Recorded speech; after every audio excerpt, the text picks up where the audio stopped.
मेरे प्रिय दर्शकों नमस्कार। प्रिय दर्शकों, ऋषि ज्योतिष में आपका स्वागत है। दर्शकों, जैसा कि आप मालूम है कि ऋषि ज्योतिष वास्तविक कुंडली बनाकर के आपका मार्गदर्शन करता जा रहा है और ऋषि ज्योतिष के पास आप लोगों के साथ जो प्रॉब्लम आती है, जो परेशानी आती है, वही कुंडली आती है या मेरे पास लिखाने के लिए या देखने के लिए आते हैं। तो मतलब कहने का मतलब वास्तविक कुंडलियों का जो आपको परेशानी आ रही है उससे संबंधित आपका मार्गदर्शन करता है। जरूरत है आपको मेरे चैनल पर बने रहने के लिए। आपको जो भी परेशानी आ रही है, दर्शकों, दूर नहीं कर सकता मैं। दूर तो आपके उपाय, आपकी श्रद्धा और भगवान श्री हरि करेंगे, लेकिन अपने ज्ञान, अपना अनुभव और शास्त्र के अनुसार मैं आपका मार्गदर्शन तो कर सकता हूं। तो इसलिए जुड़ जाइए ऋषि ज्योतिष चैनल के ऊपर। आज के इस महत्वपूर्ण वीडियो में हम एक अपने युवक की कुंडली का विश्लेषण करने जा रहे हैं, जिसकी आयु लगभग 30 वर्ष की हो चुकी है और उसकी कुंडली में दो इतने शुभ योग हैं, लेकिन उनका प्रभाव नहीं मिल रहा। अगर उनका प्रभाव मिले तो वह जातक उच्च पद पर आसीन हो सकता है।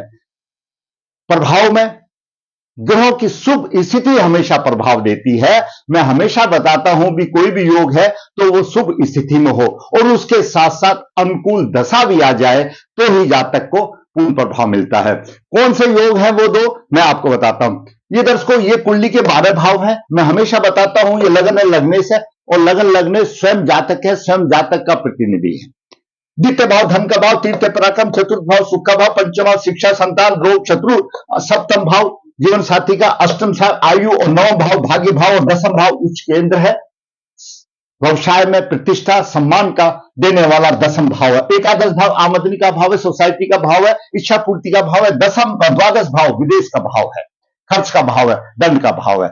दर्शकों, योग क्या है आप भी अपनी कुंडली उठा के देखिए। वह ज्योतिष का सबसे एक अच्छा योग है।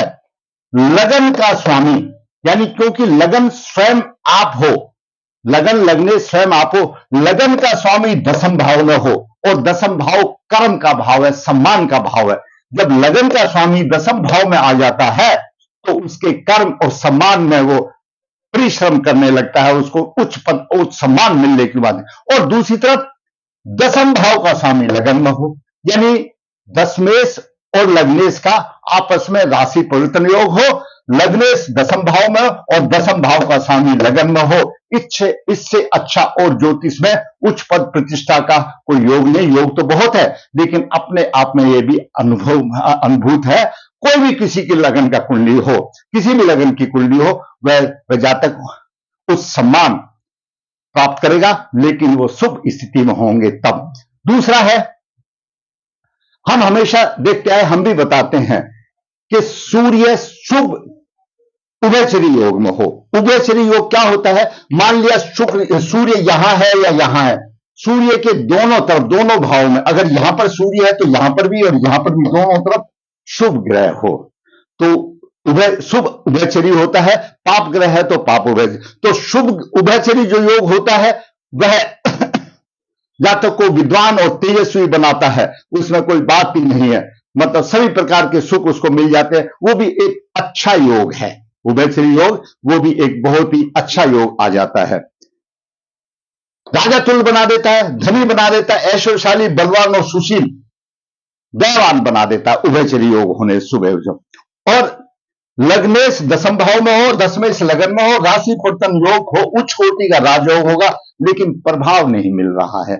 अभी उभयचरी योग का भी प्रभाव नहीं मिल रहा है और जो उच्च कोटि का जो राजयोग मैंने बताया वो भी प्रभाव नहीं मिल रहा। कारण क्या है? विचार करेंगे जातक की कुंडली पर। आज का विषय है लग्नेश दसम भाव में, दसमेश लगन में, उच्च कोटि का राजयोग, उभयचरी योग, परंतु जैसा योग है वैसा प्रभाव नहीं मिल रहा, प्रबल पितृदोष है। जातक का जन्म 30 जून 1996 कृष्ण पक्ष 9 पुष्यचरण 3 शनिवार को हुआ। कृष्ण पक्ष 9 चंद्रमा पक्ष बली कमजोर हो जाता है, अष्टमी सप्तमी के बाद कमजोर की तरफ माना जाता है। जातक का जन्म वृश्चिक लगन में हुआ। वृश्चिक लगन के 27 डिग्री 24 अंश से लगन में सूर्य 14 डिग्री 20 मिनट लेकर के विराजमान है और सूर्य दसम भाव का स्वामी है। वहीं पर बुध एकादश भाव और अष्टम भाव का स्वामी है। सूर्य बुध का बुध है, योग भी है, बुध मृत अवस्था में है। द्वितीय भाव में गुरु अपनी राशि में है 24 डिग्री लेकर स्वारमान है। पंचम भाव में मीन राशि में शनि 6 डिग्री और केतु वहीं 10 डिग्री 55 मिनट पर है। नवम भाव में भाग्य भाव में चंद्रमा अपनी राशि में है। भाग्य भाव में चंद्रमा अपनी राशि में है। कितना अच्छा योग है, भगवान है, कहने को तो भगवान है। आगे चल देखते हैं कैसा भगवान होगा। और दसम भाव में मंगल है। दसम भाव में मंगल दिग्बली है, पूर्व फाल्गुनी नक्षत्र में है। सम्मान और उच्च पद अधिकारी, राज्य सरकार में सम्मान प्राप्त करवाने वाला ऐसा जातक है। दसम भाव में मंगल पूर्व फाल्गुनी नक्षत्र में है और सूर्य अनुराधा नक्षत्र में है। एकादश भाव में राहु है, अच्छा होता है कन्या राशि का। और द्वादश भाव में शुक्र भी उच्च राशि में है। अगर साधारण तौर पर हम देखते हैं दर्शकों, गुरु भी अपनी उपराशि में, चंद्रमा भी अपनी, गुरु भी अपनी स्वयं की राशि में, चंद्रमा भी अपनी स्वयं राशि में, शुक्र भी अपनी स्वयं, तीन तो अपनी स्वयं राशि में हो गए। और जहां सूर्य राशि परिवर्तन योग है, इससे अच्छा योग क्या होगा? लेकिन कुछ नहीं मिल रहा, सिर्फ क्या मिला? एक बनिया की नौकरी मिल रही है। आप विचार करते हैं ग्रह के योग क्या कहते हैं। दर्शकों, वृश्चिक लगन में पैदा होने वाले इनके स्वामी मंगलदेव है। स्वभाव थोड़ा सा उग्र हो सकता है, परंतु विपरीत बात को हजम नहीं कर सकते और तुरंत भड़क जाते हैं।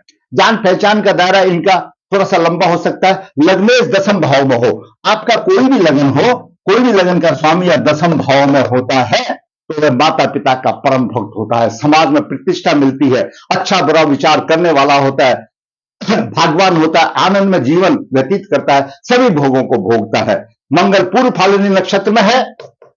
लग्नेश मंगल पूर्व फाल्गुनी नक्षत्र में है। यहां पर अगर पूर्व फाल्गुनी नक्षत्र में हो, ऐसे जातकों को सम्मान मिलेगा, उच्च पद मिलेगा, अधिकारी होगा, राज दरबार में सम्मान प्राप्त करने वाला होगा और शरीर सुंदर होगा। चतुर्दृष्टि से देख रहा है, सप्तम दृष्टि से घरों में थोड़ी सी दिक्कत आएगी, अष्टम दृष्टि से यहां पर शिक्षा संतान में रहेगा, क्योंकि लग्नेश मंगल है, मंगल का यह प्रभाव है। आगे बात करते हैं। बुद्धि विद्या तो अच्छी होगी, क्यों उसको देख रहा है। लग्नेश जहां भी डालेगा, अगर कहीं शत्रु राशि में तो त्रुटिपूर्ण देगा, लेकिन लग्नेश क्योंकि संचालक है कुंडली का, वह अपना शुभ प्रभाव भी देगा। अब बात करते हैं सूर्य की।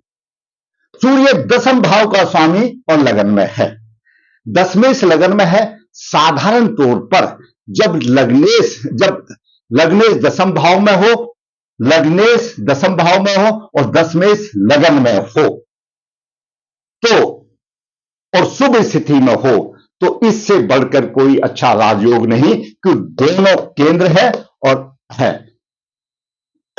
मंगल सूर्य द्वारा, मंगल सूर्य को देख रहा है, अच्छा बना, तेजस्वी बना रहा है, तेजस्वी बना रहा है सूर्य को। सूर्य अनुराधा नक्षत्र में, यहां पर परेशानी आ गई। सूर्य अनुराधा नक्षत्र में है और सूर्य अनुराधा नक्षत्र में फल नहीं दे सकता है, क्योंकि शत्रु का नक्षत्र है और सूर्य पर केतु की दृष्टि है। सूर्य यहां पर पीड़ित हो गया,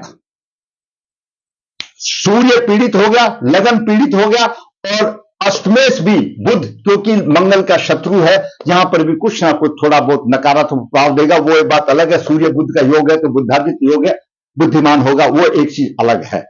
सूर्य यहां पर तेजस्वी तो बन रहा है क्योंकि मंगल देख रहा है, लेकिन केतु से पीड़ित हो रहा है और शापित हो गई कुंडली। सूर्य शत्रु राशि को सप्तम भाव में देख रहा है, तो यहां पर स्त्री के पक्ष में भी परेशानी दे रहा है। पीड़ित हो गया, पीड़ित नहीं होता तो भी यहां तो परेशानी देता, वो चलो भुगता जाता, लेकिन यहां लगन भी पीड़ित हो गया और दसवें भाव का स्वामी भी केतु से पीड़ित हो गया, अशुभ योग बन गया। अब बात करते हैं चंद्रमा की। दर्शकों, चंद्रमा अपने भाव में है, अपनी राशि में है, भाग्यवान माना जाएगा। साधारण तौर पर भाग्यवान माना जाएगा कि नवम भाव का स्वामी नवम में है, और इससे अच्छा क्या होगा अपने भाव में। साधारण तौर पर हम ये कहेंगे उसको तो धार्मा प्रधान होगा, धार्मा होगा, व्रत उपवास करने वाला होगा। परंतु चंद्रमा छीन हो गया, पक्षबली में छीन हो गया, पक्षबली नहीं है, कृष्ण पक्ष नवम का चंद्रमा है। उसके साथ साथ चंद्रमा पर केतु का प्रभाव हो गया, चंद्रमा भी पीड़ित हो गया। कई धार्मिक प्रधानता सब कोसों दूर चलेगी, कोई किसी को मानता ही नहीं, ऐसी स्थिति आ गई, पीड़ित हो गया और पूर्ण रूप से नकारात्मक प्रभाव मिल गया। सूर्य पीड़ित हो गया, चंद्रमा पीड़ित हो गया। जो थोड़ा बहुत कुंडली को जानते हैं तो यही समझ गए होंगे कि आगे क्या रास्ता होगा। अब बात करें बुध की। बुध अष्टम भाव का स्वामी है और एकादश भाव का स्वामी है। परिश्रम द्वारा लाभ कमाएगा। स्त्री पक्ष में थोड़ी सी कठिनाई तो आएगी क्योंकि अष्टमेश है, थोड़ी सी कठिनाई के साथ, लेकिन फिर भी थोड़ा संतोषजनक रहेगा। यहां पर सूर्य बुध का बुद्धात्मिक योग तो बन रहा है, बुद्धिमान है, बुद्धिमान माना जाएगा और बुद्धिमान भी है भी। अब बात करते हैं गुरु की। दर्शकों, गुरु द्वितीय भाव का स्वामी, पंचम भाव का स्वामी है और द्वितीय भाव में अपनी राशि में है। धन की कभी भी परेशानी नहीं होगी, धनी होगा, कुटुंब का सुख मिलेगा, परंतु संतान पक्ष के लिए गुरु इस स्थिति में थोड़ा सा अच्छा नहीं माना जाता, मतभेद हो जाता है। गुरु की पंचम दृष्टि नवम भाव पर चल रही है, छठे भाव पर चल रही है, शत्रुओं पर सफलता पाएगा। आयु अच्छी होगी, अष्टम भाव को देख रहा है और नवम दृष्टि से दसम भाव में मंगल को देख रहा है। यहां पर सिंह राशि में मंगल है और गुरु उसको देख रहा है। अगर ऐसा जातक, मैं भी यही कहूंगा, अगर सेना में हो तो बहुत अच्छा पद प्राप्त कर लेगा, पुलिस में हो तो बहुत अच्छा पद प्राप्त कर लेगा, क्योंकि मंगल को देख रहा है, ऊंचा उठा रहा है और मंगल सेनापति है और गुरु ने भी आशीर्वाद दे दिया और राजा ने राशि परिवर्तन योग कर दिया, लेकिन आगे तो कुछ नहीं मिला। अब बात करते हैं शुक्र की। दर्शकों, शुक्र सप्तम भाव का स्वामी है और द्वादश भाव का स्वामी द्वादश भाव में है। शुक्र की द्वादश भाव में स्थिति शुभ मानी जाती है और अपनी राशि में है। पत्नी से अनबन होगी क्योंकि ग्रह के हिसाब से, यहां से अपने छठे स्थान पर है उसके हिसाब से, लेकिन उसको सुख अच्छा मिलेगा पत्नी का, क्योंकि यहां पर शुक्र अपनी राशि में है। खर्चा होगा, ओढ़ने पहनने का जातक को शौकिया होगा, मिजाज भी शौकिया होगा, समस्त सुखों का भोगने वाला होगा, परंतु शुक्र से द्वादश राहु है, शुक्र से द्वादश राहु है और द्वितीय सूर्य है। शुक्र पाप करती योग में हो गया, शुक्र अपना फल देने में भी असमर्थ हो गया और शुक्र विवाह का कारक है, पुरुष जातक के लिए विवाह का कारक है, पुरुष हो या स्त्री हो। दर्शकों, शुक्र विवाह का सुख देने वाला भी है और पुरुष के लिए विवाह का कारक है। शुक्र पाप करती योग में हो गया, पाप करती योग में सुख से द्वादश राहु हो गया, शादी कैसे हो भी गई तो तलाक वाली नौबत आ सकती है, क्योंकि सुख से जो द्वादश पाप ग्रह होता है वो तलाक में प्रथम भूमिका निभाता है। खर्चा अधिक होगा। कुल मिलाकर के भाव व्यवहार में शुक्र शुभ फल देने वाला होता है, परंतु ज्यादा शुभ भी खराब देता है। शुभ फल तो देगा, वो बोलते हैं अति सर्वत्र वज्रते, यहां पर ज्यादा सुख भी प्राप्त होगा और सूर्य राहु के बीच में आ गया, पाप करती योग में, इसमें दिक्कत आएगी। इस तरह के और व्यवसाय सुख में थोड़ी सी कमी आ सकती है क्योंकि पाप करती योग में आ गया। अब बात करते हैं शनि की। शनि पंचम भाव में है और तृतीय और चतुर्थ भाव का स्वामी पंचम भाव में है। संतान सुख तो मिलेगा, लेकिन संतान से विचार विमर्श रहेगा, मतभेद रहेगा, वाचाल होगा, चतुर होगा, माता से मतभेद होंगे। स्त्री सुख अच्छा होगा क्योंकि तीसरी दृष्टि से यहां पर देख रहा अपने भी अच्छा मिलेगा। आमदनी अच्छी होगी, यहां से आमदनी अच्छी होगी, पराक्रमी होगा। संतान शिक्षा में थोड़ी सी परेशानी होगी, संतान शिक्षा में परेशानी आ सकती है और धन की वृद्धि के लिए प्रयत्नशील रहेगा, वो कोई बात नहीं। लेकिन यहां पर अभी यहीं पर हम मैं बता देता हूं कि पंचम भाव में शनि का ही प्रभाव है, केतु का ही प्रभाव है, राहु का ही प्रभाव है, मंगल का ही प्रभाव है। पंचम भाव में पाप प्रभाव अधिक हो गया, पंचम भाव गर्म हो गया, संतान सुख के लिए अशुभ माना जाएगा। अगर मिलेगी भी तो वैमनस्य रहेगा और शिक्षा में अवरोध आएंगे, शिक्षा में अवरोध आएंगे। आगे देखते केतु। केतु पंचम भाव में है, शिक्षा में कठिनाई, जिद्दी, हठी, निश्चय, गुप्त युक्तवास, परंतु अपने आप में गुप्त युक्तियों को प्रकट नहीं होने देता, बातचीत करने का ढंग अच्छा। पंचम दृष्टि यहां पर केतु धर्म भाव को देगा, धर्म में हानि और चंद्रमा को पीट दिया। सप्तम दृष्टि से आमदनी में उतार चढ़ाव रहेगा। नवम दृष्टि से लगन भाव को देख रहा, शरीर में रोग होंगे, तो यहां पर लगन भाव भी पीड़ित हो गया, नवम भाव भी पीड़ित हो गया। लगन पर सूर्य का प्रभाव आ गया, अष्टमेश का प्रभाव आ गया, मंगल का प्रभाव आ गया, केतु का प्रभाव आ गया। एक्सीडेंट रोग भी बन जाए, किसी दुर्घटना कर बन सकता है। तो ये मैंने ग्रहों का बताया। अब इसमें दर्शकों देखिए, जब सूर्य पर केतु का प्रभाव आ गया तो उभयचरी रोग भी खत्म हो गया, उसका पूर्ण फल नहीं मिल रहा, भाग्य पीड़ित हो गया। और दर्शकों किसी भी कुंडली में लग्नेश, किसी भी कुंडली में सूर्य और चंद्रमा अगर पीड़ित हो जाते हैं तो वो राजयोग खत्म हो जाते हैं। राजाओं जैसा तो हो जाता है, ग्रह की दशा आएगी तो राजाओं तो जैसा हो जाएगा, लेकिन राजयोग का पूरा फल नहीं मिलेगा। और अभी दुर्भाग्यवश केतु की दशा चल रही है। केतु जब ऊपर उठने की दशा थी तो 15 से 29 तक तो केतु की दशा आ जाएगी। आखिर करें तो करें क्या, क्योंकि दशाओं का भी अपना रोल है। और उसके बाद सूर्य की अंतर्दशा, सूर्य अनुराधा नक्षत्र में है। आप रामायण को पढ़ के देखना, जब दशरथ जी चारपाई पर पड़ गए थे तो उन्होंने कहा अभी मेरा सूर्य जो है शनि के नक्षत्र में, शनि के नक्षत्र में सूर्य सुफल नहीं देता और केतु से पीड़ित होता है। और सूर्य ग्रहों का राजा है, सूर्य सरकार है। जब सूर्य ही पीड़ित हो गया, पंचम भाव का पीड़ित हो गया, तो मंगल तो अपना फल यहां देगा, गुरु भी देख रहा है, लेकिन राजयोग जैसा नहीं, राजा नहीं, राजयोग जैसा मिल सकता है अनुकूल दशा आने के बाद। अगर ऐसी कुंडली में राजयोग चाहिए तो दर्शकों हम दशाओं के लिए कुछ नहीं कह सकते। दशाएं तो अपने काम पर करेंगे। केतु की दशा, केतु को अशुभ है, पीड़ित कर रहा है, शापित योग बना रहा है, वो एक अलग बात है। हम इनको सिर्फ बलवान कर सकते हैं। सूर्य का भी रत्न धारण किया जा सकता है, चंद्रमा का भी रत्न धारण किया जा सकता है, और सूर्य को नियमित रूप से जल दिया जा सकता है, और जो शापित कुंडली बन गई उसका दोष निकाला जा सकता है। तो जातक की राह जीवन आसान आ जाएगी। अभी देखिए 30 साल होने वाले हैं और वो इतने अच्छे योग लेकर के बनिया की नौकरी कर रहा है। आज मेरे युवा, मेरे बच्चे जो इस तरह से हैं, जब 22-24 साल हो जाती है और किसी पंडित जी के पास जाते हैं और पंडित जी बताता है बहुत अच्छा योग है, बहुत अच्छा तो योग तो है ही है, भाग्य से अपने भाव में बोला भाग का पूरा सुख है, सूर्य लग्नेश और दशमेश का राशि प्रथम योग है, उच्च कोटि का राजयोग है, लेकिन कहां है। सिर्फ इस तरह से पंडित जी भी उपवास का कारण बन जाता है और लोगों का इस ज्योतिष विद्या के प्रति विश्वास भी टूट जाता है। यहां पर कारण है केतु ने सारा, और शापित कुंडली के जनक राहु और केतु हैं। केतु ने पीड़ित कर दिया। इनकी कोई पूर्ण पारिवारिक आत्मा अतृप्त आत्मा में है जो इनके दोष है। जब तक उसकी मुक्ति नहीं होगी, जब तक नारायण बलि श्राद्ध नहीं किया जाएगा, तब तक नाग बलि श्राद्ध नहीं किया जाएगा, नारायण बलि नहीं किया जाएगा, राह आसान नहीं होगी। तो पितृदोष निवारण करें, पितृदोष निवारण करके सूर्य का रत्न धारण करें, चंद्रमा का रत्न धारण करें और लग्नेश का भी रत्न धारण करें। तो लग्नेश का रत्न धारण करना जरूरी है, बाकी भी फल तभी दे सकते हैं, तब जातक की राह आसान होगी। नहीं है तो कितना भी अच्छा याग हो, लग्नेश दशम भाव में, दशमेश लगन में, उच्च कोटि का राजयोग, उभयचरी योग, परंतु जैसा योग प्रभाव कहां गया, प्रभाव तो केतु जी महाराज खा गए, पूर्व जन्म के प्रभाव से खा गए। अच्छा बड़ा नव भाव लेकर के आए, लेकिन केतु ने लगन को भी पीट दिया, नव भाव को पीट दिया, और केतु ने